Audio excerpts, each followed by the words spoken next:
Chers téléspectateurs, vous êtes toujours dans le bœuf politique sur JMTV+, et nous recevons aujourd'hui Thierry Amougou, professeur à l'université de Louvain, Lanvin, on dit, je crois, en Belgique. Quelqu'un qui aurait dû être au Cameroun pour former la jeunesse de son pays, mais malheureusement a loupé sa proximité sociologique. Voilà pourquoi il est resté en Belgique, je pense. Nous allons maintenant aborder la question du christianisme, un des livres qu'il a commis en 2011. Il a beaucoup écrit en 2011 en dehors du biaïsme. Il a écrit celui-ci également, toujours édité chez l'Harmattan à Paris. Le titre, Le Christ était-il chrétien? Lettre d'un Africain à l'Église catholique et aux chrétiens. Alors, de quoi parle ce livre de christianisme? Oui, mais qu'est-ce que vous développez dans ce livre, Thierry Amougou? Oui, dans ce livre, Le Christ était-il chrétien? J'ai également encore 2 exemplaires. Donc, quand on se verra. Oh, le Christ était-il chrétien? La problématique est celle-ci. Lorsqu'on étudie le développement des sociétés occidentales, on se rend compte que la spiritualité, les religions y ont joué un rôle fondamental. À une certaine époque, avec justement donc la centralité du christianisme, si on prend le cas de l'Europe occidentale, les églises, le religieux a joué un rôle central dans la construction des États, dont la dimension spirituelle joue un rôle extrêmement important dans la mise en place du développement.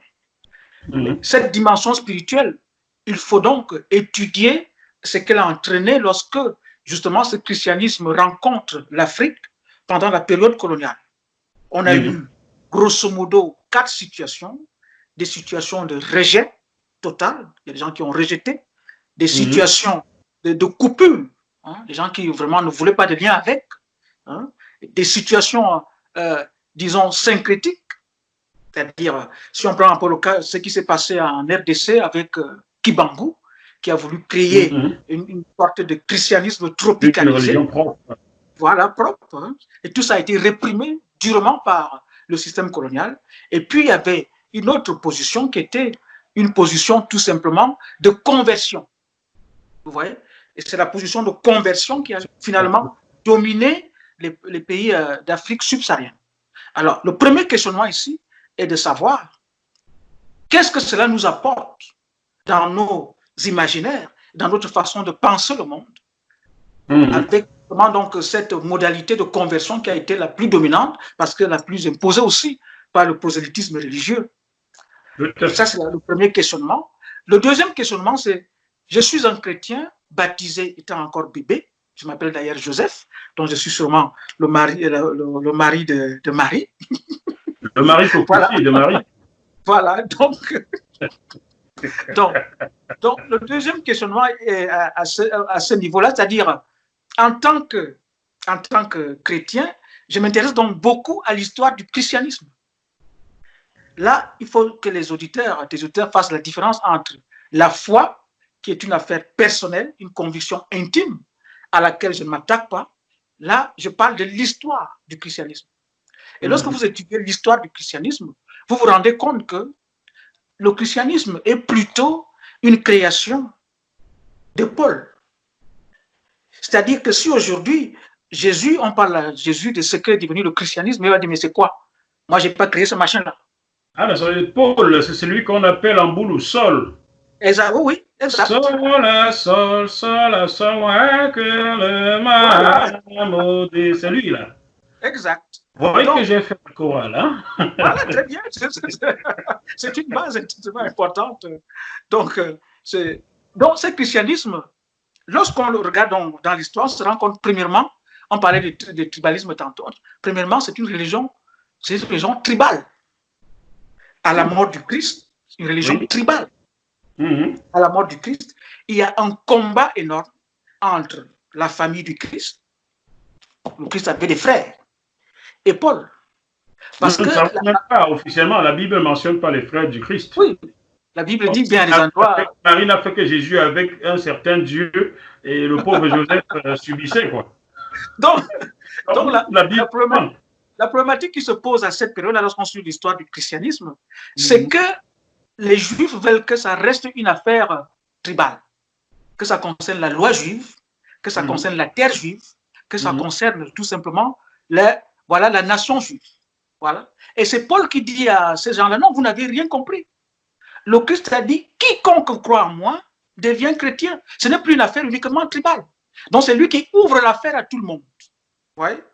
Donc cette histoire du christianisme montre que le christianisme est une création humaine, post-christique. Le Christ n'a pas créé le christianisme. D'où le titre, le Christ était-il chrétien? Non. Le Christ était juif. Non, il n'était pas chrétien. Le christianisme est né après lui, créé par des hommes qui sont restés. D'accord. On va dire qu'ils ont été inspirés par Christ. On va vous sortir. Voilà. Donc, l'institution, le Christ ne la connaît pas. Autre questionnement, non. Une fois qu'on est donc entré là-dedans, nous, par la conversion, par la modalité de conversion, avec toute la violence que tout cela a... La conversion entre guillemets, hein? Oui, entre guillemets, justement. C'est pourquoi je dis avec... vous voyez comment je mets la violence au bout, parce que quand je mets violence, ça met les guillemets sur conversion. Hein? Donc, une fois qu'on est entré là-dedans, et là, l'inspiration me vient de Jean-Marc, là, qui, les quelques fois que je l'ai rencontré en Belgique, j'étais encore étudiant, il avait des cours où j'enseigne maintenant, il avait des cours là-bas, et on a eu à causer, et il m'a dit, dans ces causeries, j'ai capté une chose très importante, il m'a dit, ce qui est important, pour moi, pasteur, pour moi, un prêtre, c'est de savoir ce que signifie le message du Christ là où je me trouve.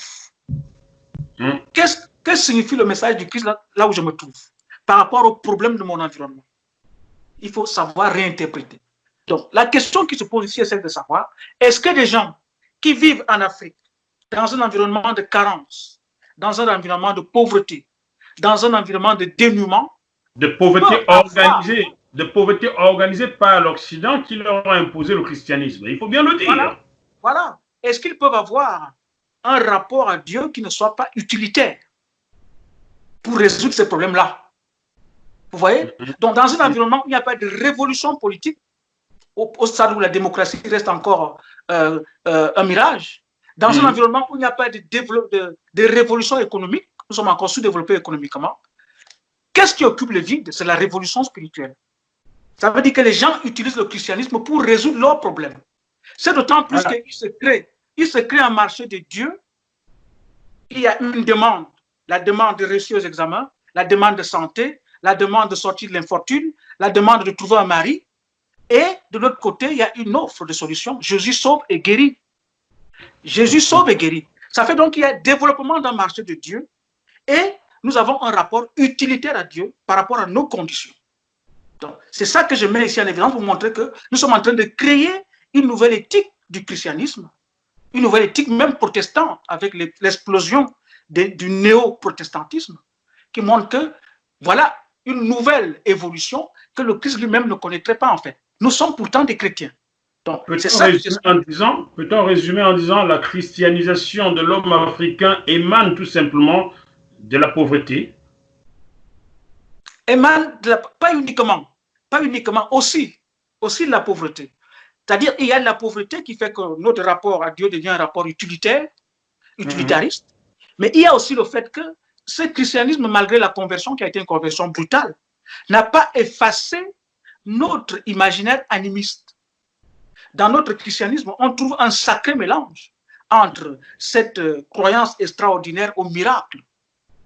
Ces pasteurs qui disent qu'ils réveillent des cadavres, qui réveillent des morts. Et nous sommes aussi des gens qui continuons à croire à nos croyances précoloniales. Donc nous sommes dans un sacré syncrétisme où nous avons des choses de la Bible, où nous avons des choses de notre culture précoloniale, où nous avons également notre condition de pauvre qui construit notre rapport à Dieu de façon utilitariste.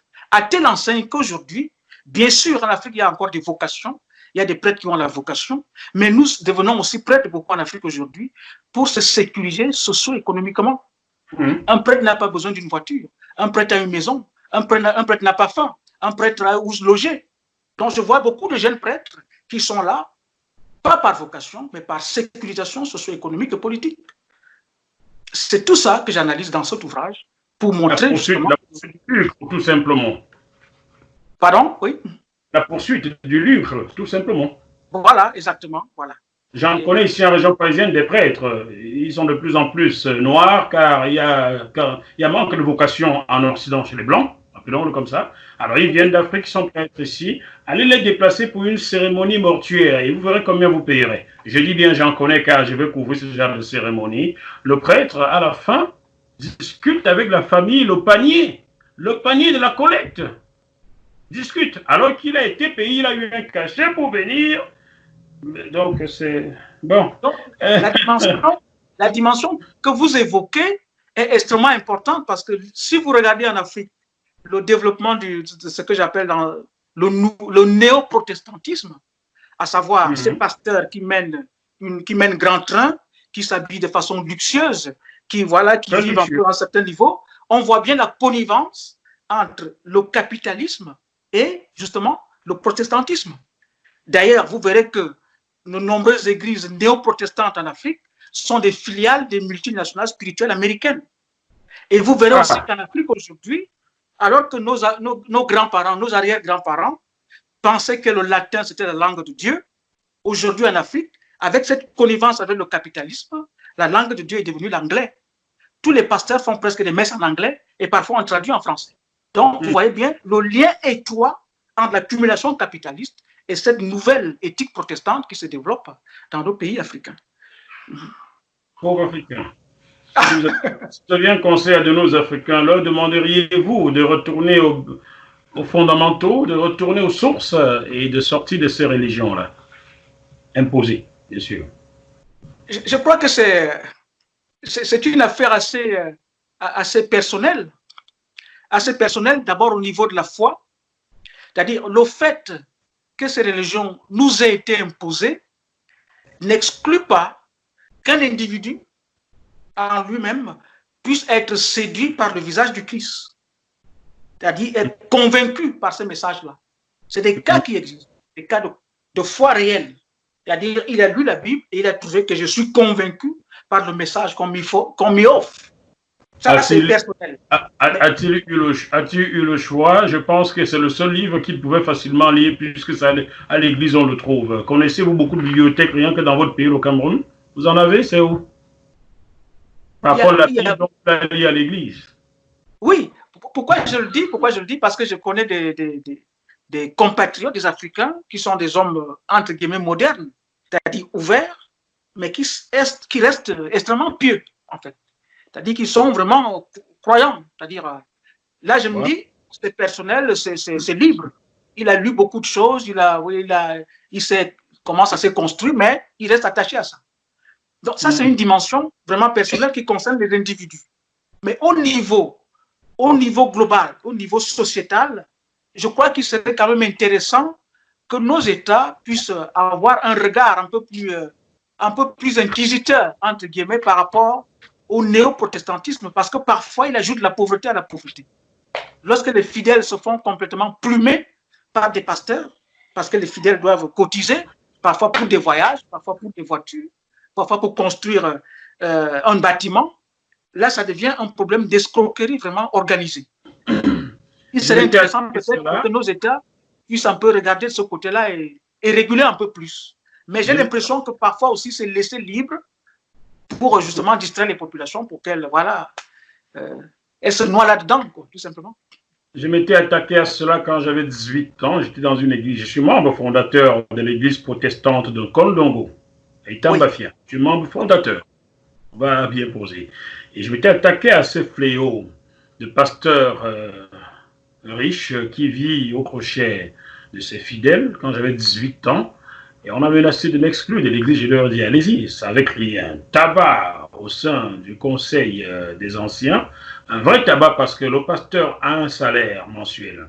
Son loyer payé par les fidèles. L'électricité, l'eau, tout. On lui donne même encore à manger. Et lorsqu'il doit faire aller en vacances, on cotise pour payer. Mais à la fin de l'année, quand on fait le bilan, on dit que le pasteur a dépensé 360 000 pour payer ses taxis. Ben attendez.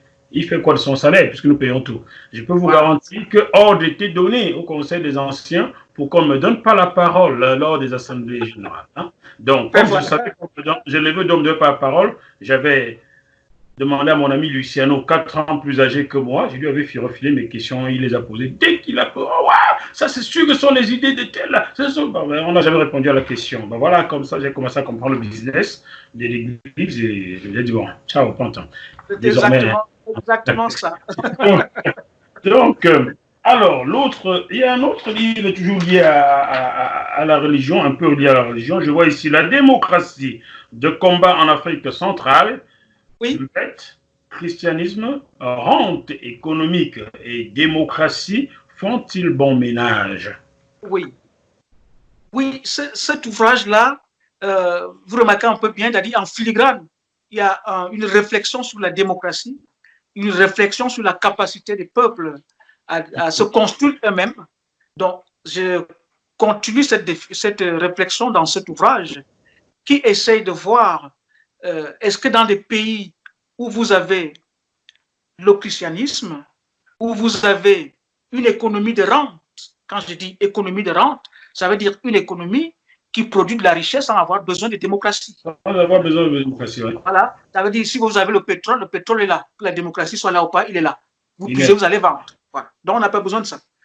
Est-ce qu'avec une économie de rente, avec un christianisme qui s'est installé et qui est... Ah, vous savez, le christianisme avec la démocratie, bon, c'est aussi chien-chat. Hein? C'est aussi chien-chat parce que c'est pas très démocratique à l'intérieur. Si ça apporte la démocratie, cela se saurait. Hein? Voilà. Je vous conseille de regarder Les Rois Maudits, un très beau film français tourné il y a plusieurs années. Regardez Les Rois Maudits, vous comprendrez le rôle qu'a toujours joué l'Église, surtout catholique auprès des hommes politiques. Hein. Ça n'a pas changé. Hein. Voilà, pas changé. Exactement. Donc, bout à bout, christianisme, économie de rente, et puis une autre dimension que je prends, c'est l'OVET. Et là, je m'intéresse beaucoup à l'Afrique centrale. Oui. À l'Afrique centrale, alors, quelle est la problématique? Elle est celle-ci. En Afrique, lorsqu'on regarde un peu l'histoire des révolutions ou des révolutionnaires, c'est mieux. Vous regardez Lumumba, vous regardez Sankara, vous regardez Umnyobe.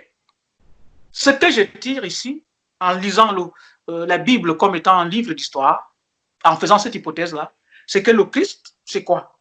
C'est-à-dire politiquement parlant, c'est quelqu'un qui vient, qui se dit, les miens sont dominés par les Romains, alors je vais sauver les miens. Il vient avec un discours de libération. Et qu'est-ce qui arrive au Christ? Il est trahi par les siens de connivence avec les acteurs dominants, qui sont les Romains.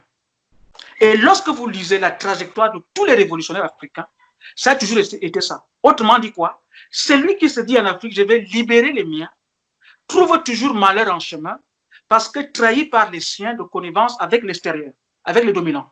Donc, ce que j'appelle le syndrome du Christ.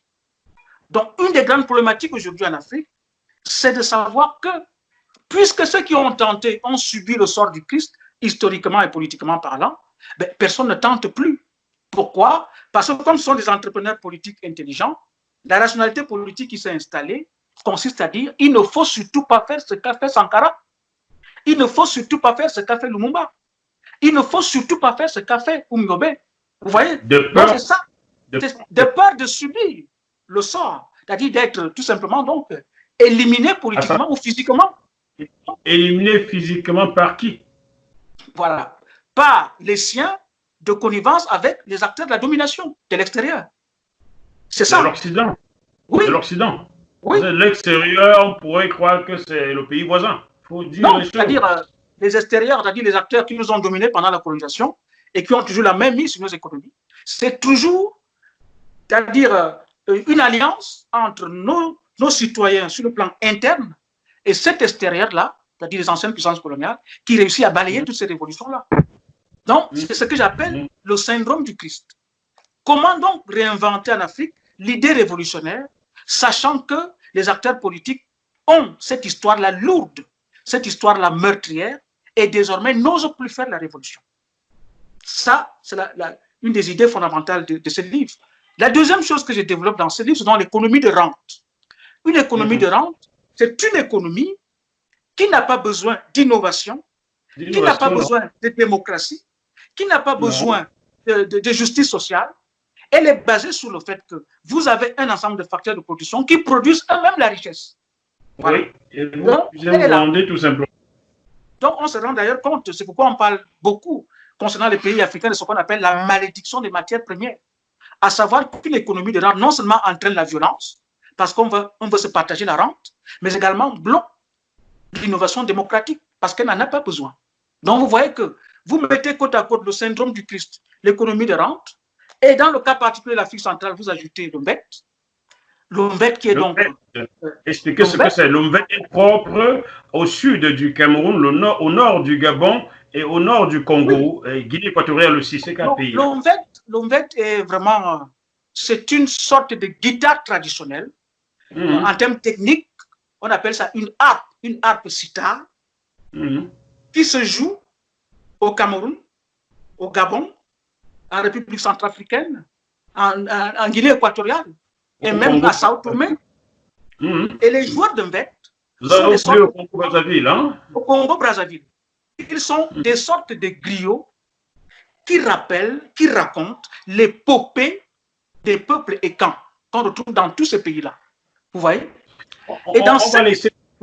On va laisser passer une petite plage d'OMVET que j'ai ramenée du Gabon il y a quelques années pour que les téléspectateurs se rendent compte de la richesse de cet instrument-là et surtout du conte qui va avec.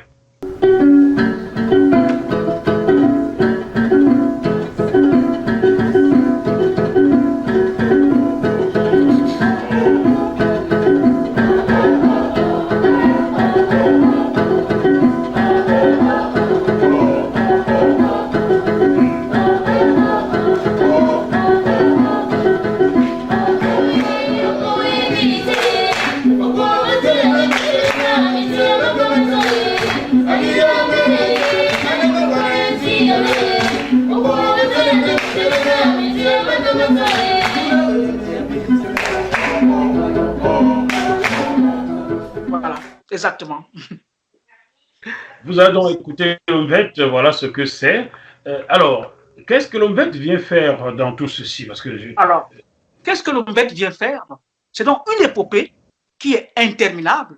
D'ailleurs, quand je suis l'épopée d'OMVET, j'ai l'impression de voir les dessins, les Dragon Ball Z. Je ne sais pas si tes enfants regardent Dragon Ball Z, voilà le fameux dessin animé, avec des êtres surnaturels, avec des êtres avec des pouvoirs mystiques, avec des hommes feu, des hommes fer, avec des hommes qui peuvent s'envoler, qui peuvent se dédoubler.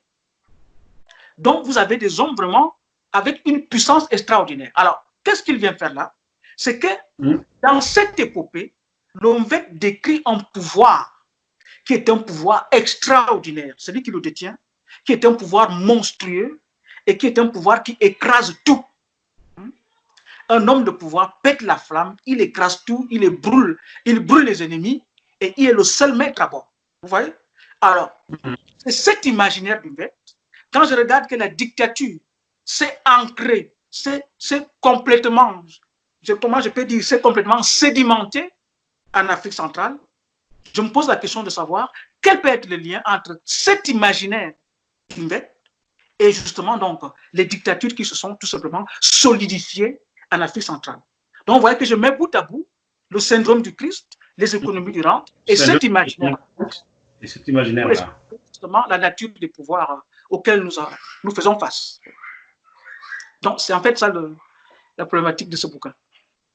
Chers téléspectateurs, on se retrouve dans la troisième partie de cette émission avec un titre qui va certainement vous parler, cinquantenaire de l'Afrique indépendante. Voilà, on verra si l'Afrique est vraiment indépendante. À tout de suite. GMTV Plus is the best place to be. You know, I'm inviting all of you to watch this station.